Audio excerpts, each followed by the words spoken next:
Student chemistry with प्रवेश में आपका स्वागत है।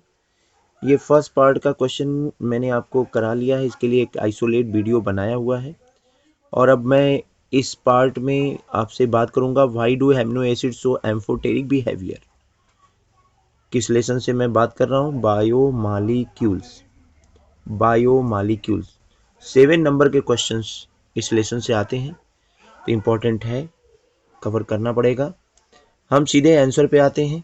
तो आंसर पे आने के लिए सबसे पहले हम बात करते हैं कि एमिनो एसिड क्या होते हैं। देखिए, एमिनो एसिड एक ऐसे ऑर्गेनिक कंपाउंड होते हैं जिसमें एमिनो ग्रुप और कार्बोक्सिल ग्रुप दोनों होता है। यहाँ हमने बनाया हुआ है, एक बार फिर बना देता हूँ कि आपके इस कार्बन से NH2 जुड़ा हुआ है और इसी से एक कार्बोक्सिल ग्रुप भी बॉन्डेड है। तो अमीनो एसिड, जितने भी एमिनो एसिड लेते हैं उस एमिनो एसिड में आपको क्या दिखाई देगा? एमिनो ग्रुप भी दिखाई देगा और कार्बोक्सिल ग्रुप दिखाई देगा। चलिए आगे बढ़ते हैं। देखिए, जितने भी, वैसे तो एक बात ध्यान दीजिएगा कि कुल 20 एमिनो एसिड्स हैं जो ह्यूमन के लिए इम्पॉर्टेंट होते हैं या ह्यूमन की बॉडी में इनका इम्पोर्टेंस है, क्योंकि यही प्रोटीन फॉर्मेशन में पार्टिसिपेट करते हैं, जिसमें से 10 एसेंशियल होते हैं। 10 एसेंशियल एमिनो एसिड्स होती हैं और 10 जो होती हैं वो नॉन एसेंशियल होती हैं। तो इससे भी क्वेश्चन आता है, इसके लिए एक वीडियो ज़रूर बनेगा कि एसेंशियल और नॉन एसेंशियल एमिनो एसिड कौन कौन सी हैं। ठीक है। अब अल्फ़ा एमिनो एसिड का कॉन्सेप्ट क्या है? अल्फ़ा एमिनो एसिड का कॉन्सेप्ट ये है कि जब भी हम एक एमिनो एसिड का स्ट्रक्चर देखें तो इस स्ट्रक्चर में क्या दिखाई देता है?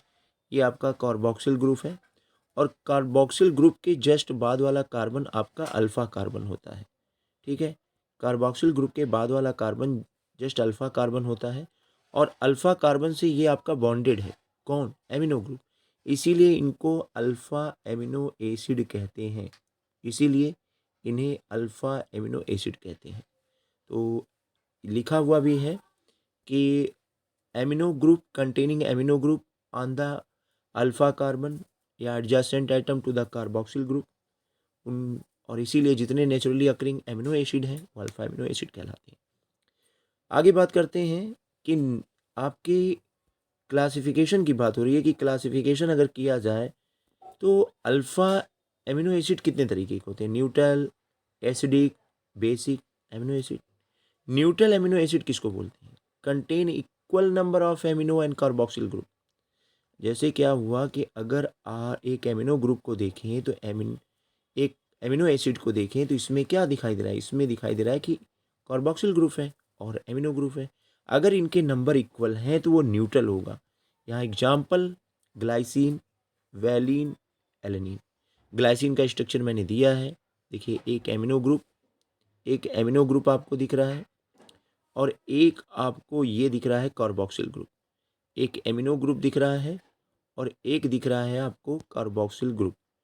उसी तरीके से अगर एलेनिन में, जो कि 3 कार्बन का एक एमिनो एसिड है, अगर हम देखें तो यहाँ आपको एक दिख रहा है कार्बोक्सिल ग्रुप और यहाँ दिख रहा है एक आपको एमिनो ग्रुप। तो कार्बोक्सिल ग्रुप और एमिनो ग्रुप के नंबर क्या है?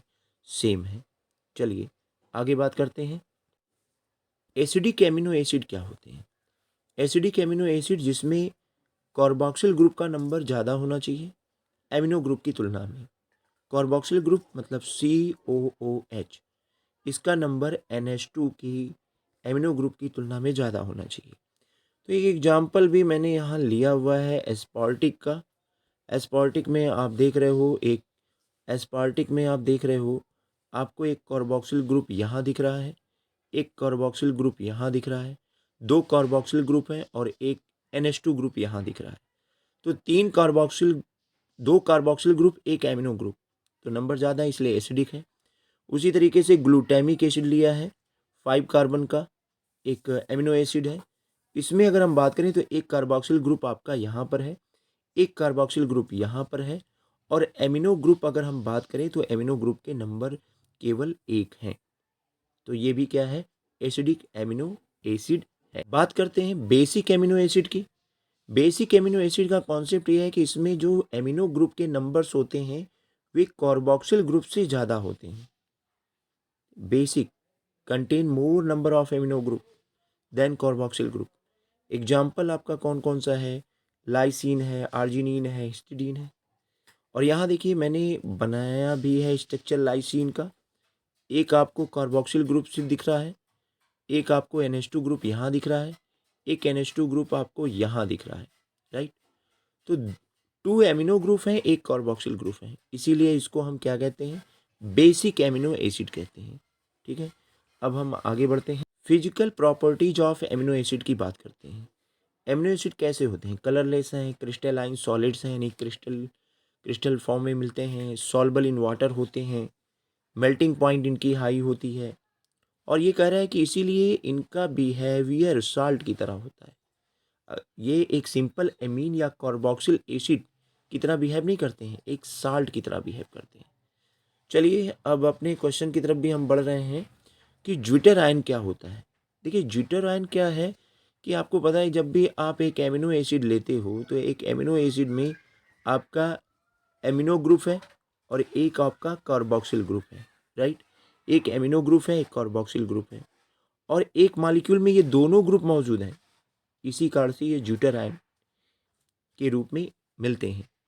तो क्या होता है, होता ये है कि जो कार्बोक्सिल ग्रुप का हाइड्रोजन होता है, नाइट्रोजन एमिनो ग्रुप में नाइट्रोजन के पास 1 लोन पेयर होता है, कार्बोक्सिल ग्रुप का हाइड्रोजन एमिनो ग्रुप के नाइट्रोजन के साथ बॉन्डेड हो जाता है और इस तरीके से एक ऐसा कंपाउंड या आयंस बनता है जिसमें आपको पॉजिटिव आयन और निगेटिव आयन दोनों मिलते हैं। यहाँ देखिए कार्बोक्सिलेट आयन 1- NH3 1+, तो इसी को ज्विटर आयन बोलते हैं। यहाँ हमने वही लिखा हुआ है कि आप देख लीजिए कि होता क्या है कि amino acid exist as dipolar ion called a zwitter ion. इसमें पॉजिटिव और निगेटिव इंड्स होते हैं within the same molecule. Carboxyl group का हाइड्रोजन एमिनो ग्रुप पे ट्रांसफ़र हो रहा है और इस तरीके से NH2 NH3 1+ में और COOH, चूँकि यहाँ से हाइड्रोजन जब रिलीज होता है तो देखिए ये बॉन्ड कुछ इस तरीके से है, ये बॉन्ड कुछ इस तरीके से है। तो ये जो शेयर पेयर होती है ना, ये ऑक्सीजन को ट्रांसफ़र होते हैं और ये हाइड्रोजन किस रूप में, H+ के रूप में निकल जाता है, इसीलिए COO1- दिखता है। और NH2 इसके पास 1 लोन पेयर है और जब इससे हाइड्रोजन जुड़ता है तो इसके ऊपर NH3 लिखते हैं, 1+ लिखते हैं, तो ज्विटर आयन। चलिए आगे बढ़ते हैं, एम्फोटेरिक बिहेवियर की बात कर लें। अगर एक एसिड को एमिनो एसिड में ऐड किया जाए तो जो कार्बोक्सिलेट आयन होता है ना, CO1-, ये प्रोटॉन एक्सेप्टर का काम करता है और ये इसके बेसिक कैरेक्टर को शो करता है, यानी एक बेस की तरह व्यवहार करता है। लिखा गया है RCH NH3 1+ CO1-, H+ इससे जुड़ रहा है तो जिसे क्या बन रहा है, RCH NH3 1+ COOH। अच्छा, जब एक एल्कली को ऐड किया जाता है, alkali added to amino acid, तो एल्कली का मतलब हो गया जैसे आपने लिया है किसी भी एल्कली में KOH ले लिया, NaOH ले लिया, तो इसमें हाइड्रोक्सिल आयन होता है। तो होता क्या है कि जो आपकी NH3 1+ है ये प्रोटॉन डोनर का काम करती है। ये क्या करती है, प्रोटॉन डोनर का काम करती है। तो जो प्रोटॉन डोनर का काम करते हैं वो क्या कहलाते हैं, वो एसिड कहलाते हैं। तो यही एसिडिक कैरेक्टर है।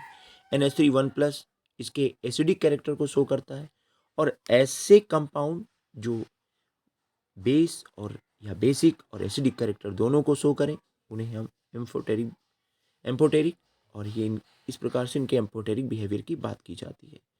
तो वीडियो अच्छा लगे तो लाइक और शेयर ज़रूर कीजिए।